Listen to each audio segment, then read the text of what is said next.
Hi there, my name's Ryan and you're watching McLovinmoto, and today we're going to talk about my 1973 Dodge Dart Swinger, my very first car.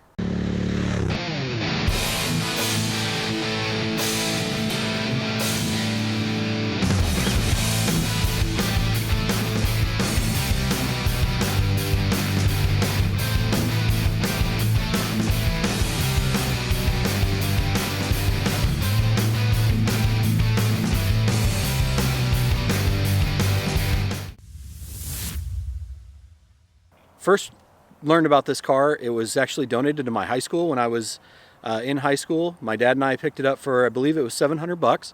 It's a 225 slant 6 car. It's got power disc brakes, it's got power steering, and that's about all the options. It does have it had a green vinyl top when I first got it that was all raggedy. It had factory steel wheels with the factory hubcaps, which I still have. I've kept them all these years.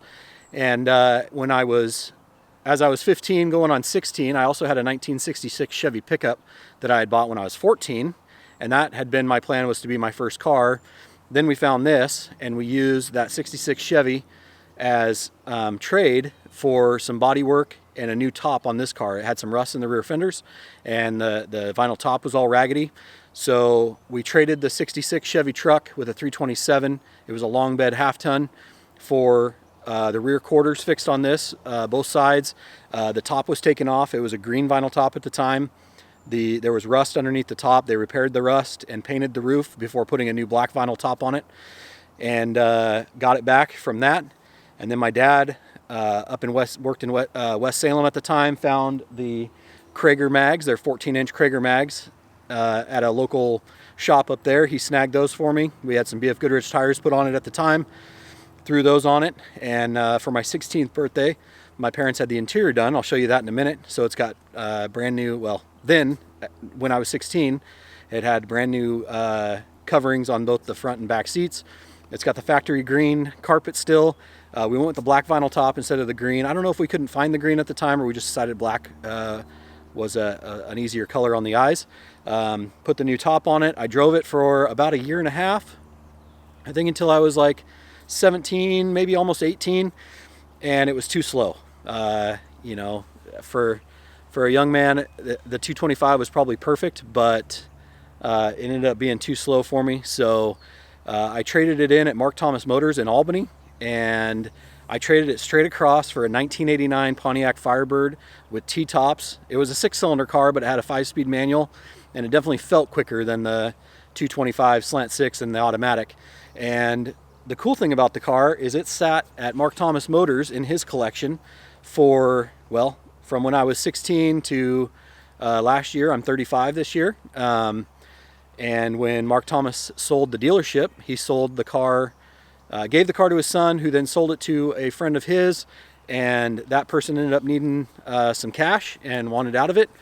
And I was cruising Facebook Marketplace, and it popped up in things you might like, because I'm always searching old cars. And sure enough, it was my car, and there's a couple ways I knew it was my car, and I'll show you. One is the interior. The interior is pretty unique. It's custom. It's not a factory style interior. It's the factory seats, but not a factory covering. And there's an American flag on the rear bumper that I put on in high school, and it's still there, along with an Edelbrock sticker that's still there that I had put on in high school. Essentially, I just paid for storage for about 18 years on the car, and got it back. I've done some work to it since then, and I'll explain that here in a minute. But this is my 1973 Dodge Dart Swinger, one of my favorite cars, and super happy to have it back. Couldn't believe that I had found it for sale again. I thought I was never going to see it, and here it is. So let's walk around this thing, and I'll show you some of the cool features. All right, here's the little slant 6. It's a 225 slant 6, pretty common for the day. I just mounted this just to see what the oil pressure was. I was curious what it was running. And so I just mounted it there so I could look at it and haven't taken it out. As you can see, it's a power steering car. Also power brakes, dual pot or dual piston, or I'm sorry, dual reservoir. Thank you, there's the word I was looking for. Master cylinder. Super original. Nothing's really been changed. I didn't change anything when I had it as a kid, and the folks that had it between then and now didn't change anything either. It's got electronic ignition. It runs really good. The electric choke works. So you jump in it, push the gas to the floor, it fires right off. It'll sit in idle with the high choke, and then as you're driving it, man, the choke slides off, and pretty impressive. But there's the motor. Here's those Krager wheels that my dad bought me in high school. I've got some Mastercraft Avengers on there. It did have BF Goodrich radial TAs. Those are just getting spendy, and I didn't see myself spending that kind of money on it. There's the, oh, this one's coming out. Got to fix that one. Dart Swinger logo.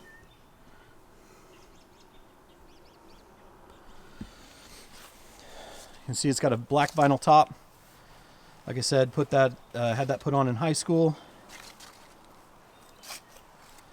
This fender, you can probably tell the difference in color. If you look at the door, the passenger door to this fender, you can see that this back panel is a little creamier white. That's the one that they fixed, and you can see here it's starting to crack and come apart, and we've got some bubbling down here where the rust is coming back. So it's something I'm gonna have to take care of again, but it's lasted a long time. It's been in a shop pretty much most of its life. After I sold it, it was with Mark Thomas Motors Collection.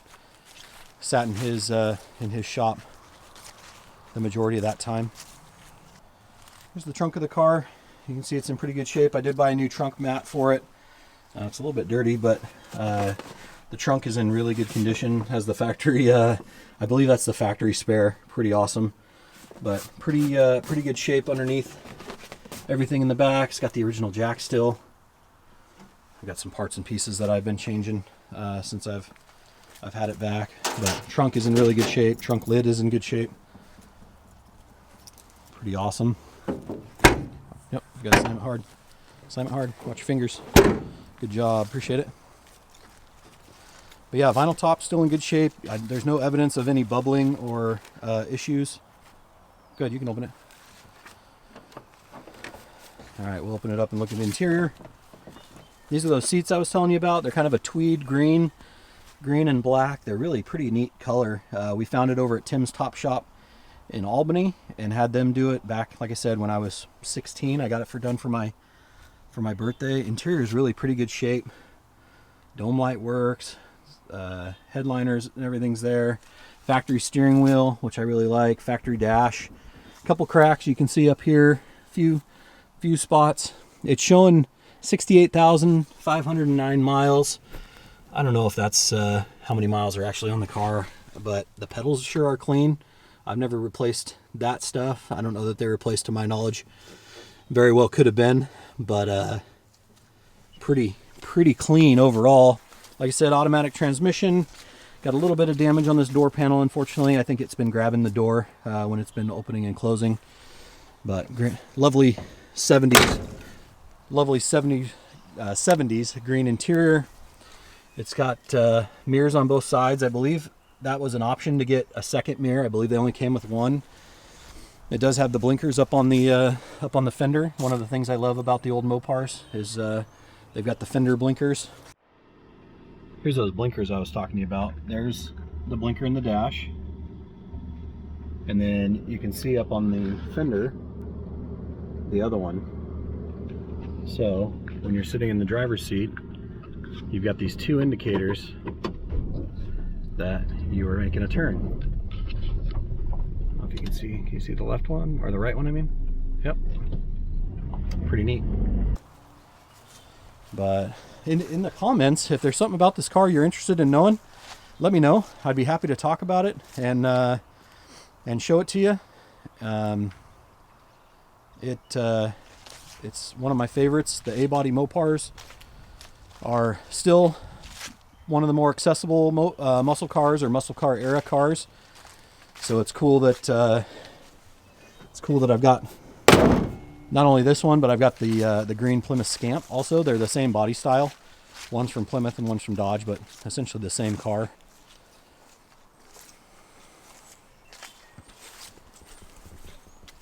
So we'll open this door and look on the inside. It might be easier with the light on the other side of us. This door panel's got a little bit of damage on the bottom, unfortunately. It's not awful, but there's another shot of the interior. Pretty neat car. My son Finley's going to start it for us. Which way? This way? Yep.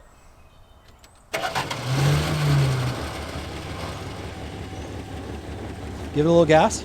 Just a little. There you go. There you go. Do it again. That's good. That's good. As you can see, it doesn't really sound like a muscle car. She's quiet. Super quiet, but it runs really well. My buddy Eric helped me check the valves. We adjusted the valves, and he rebuilt the carburetor for me. It's got a little single barrel carb, and it just runs super well. You can hear how quiet it is. Does the horn work? Try it. It's on the outsides. Got to push hard towards the outside. There you go. Hey, the horn even works. But yeah, if you have questions, put them down in the comments. I'd be happy to answer them. Let's go take it for a drive.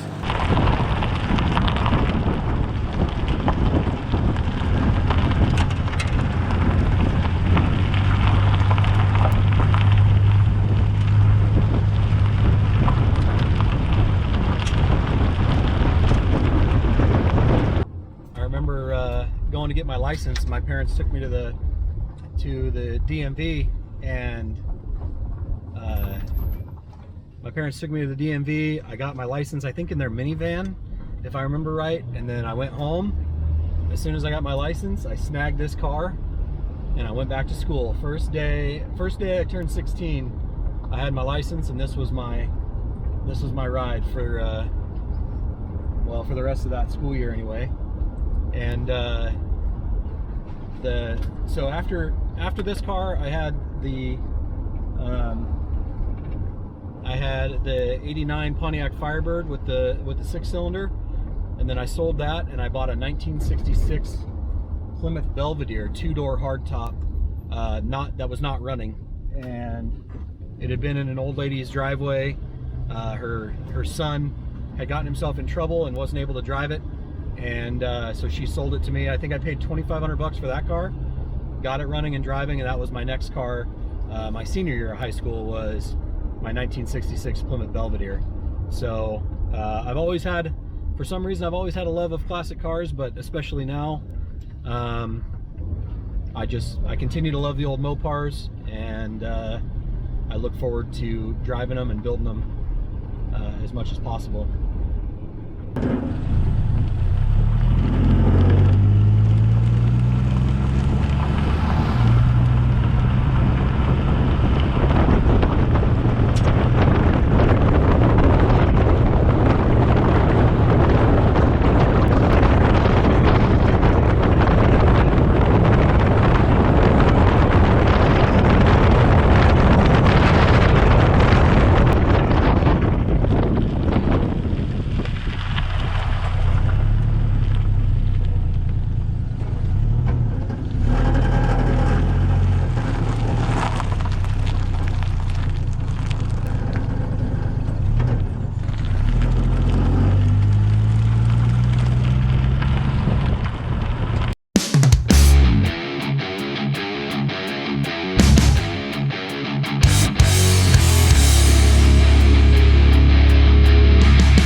All right, well, that concludes my little tour of my 1973 Dodge Dart Swinger.